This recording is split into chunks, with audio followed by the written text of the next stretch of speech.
Welcome to The Explainer, everyone. I am absolutely thrilled to have you here today because we are looking at a genuinely mind-bending engineering challenge. When we normally think of massive infrastructure projects, we immediately picture these giant, super disruptive construction sites just tearing across the countryside, right? But right now, there's an incredible, almost stealthy engineering feat happening in India. It's a massive modernization effort, and it is completely reshaping how one of the most populated nations on Earth actually moves.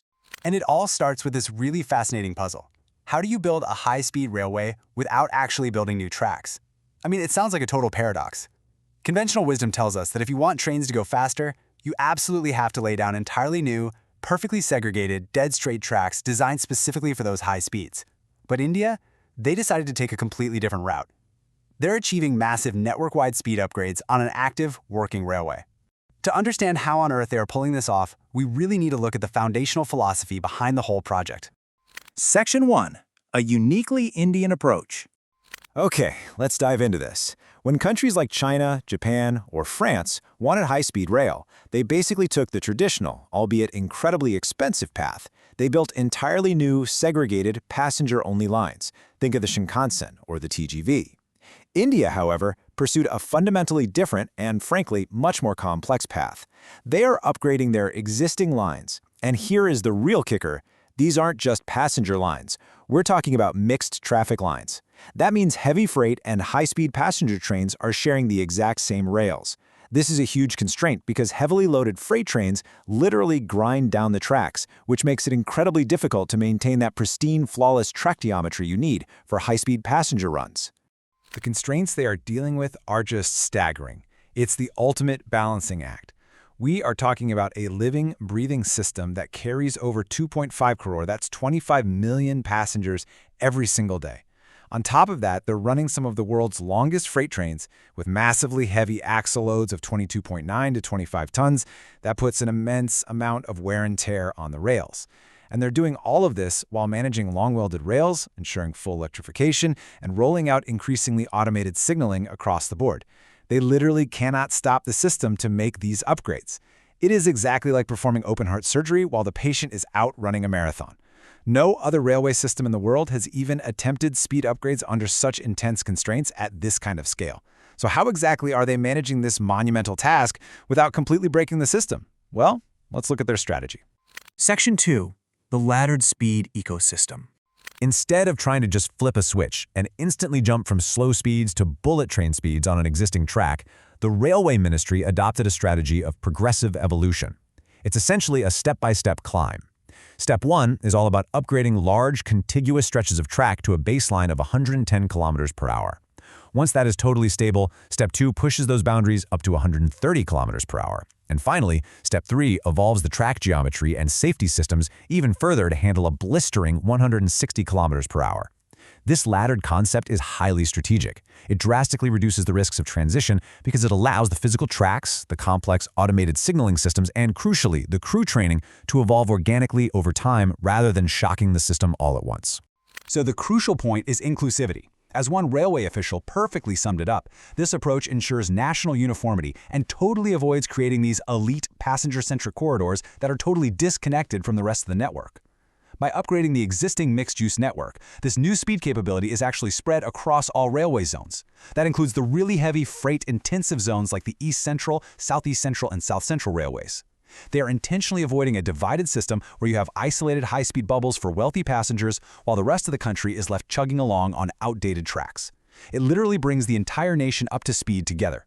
It's a beautifully powerful philosophy, but, is it actually working in practice? Let's look at the hard data to see if this strategy holds up. Section 3. Progress by the numbers. Now, what's really interesting about this slide is the sheer jaw-dropping scale of the climb they've made over the last decade. The shift is just dramatic. Back in 2014, over 60% of the entire network was limited to speeds less than 110 kilometers per hour. Fast forward to 2025, and that number plummeted to just 19.4%. At the exact same time, the mid-tier speeds, that 110 to 130 zone, surged from roughly 33% up to over 58%. And remember, all of this intensive upgrading was happening while the total network itself was expanding massively. When you distill all that complex data down, you get one incredibly powerful takeaway number, 81%. According to government data presented to Parliament, nearly 81% of India's railway tracks are now completely ready to allow trains to run at speeds over 110 kilometers per hour. That is a massive twofold increase compared to exactly where the network stood just back in 2014. To really frame the physical scale of this achievement, that 81% percentage equates to 84,888 kilometers. Let that sink in for a second. That is nearly 85,000 kilometers of physically upgraded, strengthened, and modernized track out of an entire network of just under 110,000 kilometers. It's an infrastructure upgrade of massive, continental scale, and it's happening right under people's feet every single day. And this brilliantly illustrates the very top end of that laddered approach we talked about earlier.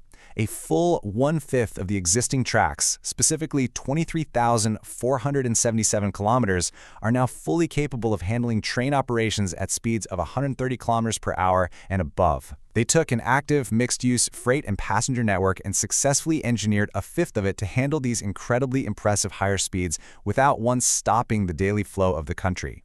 So we have seen the engineering philosophy, and we've seen the massive numbers validating the work. But let's bring it all home to see what it actually means for the average person.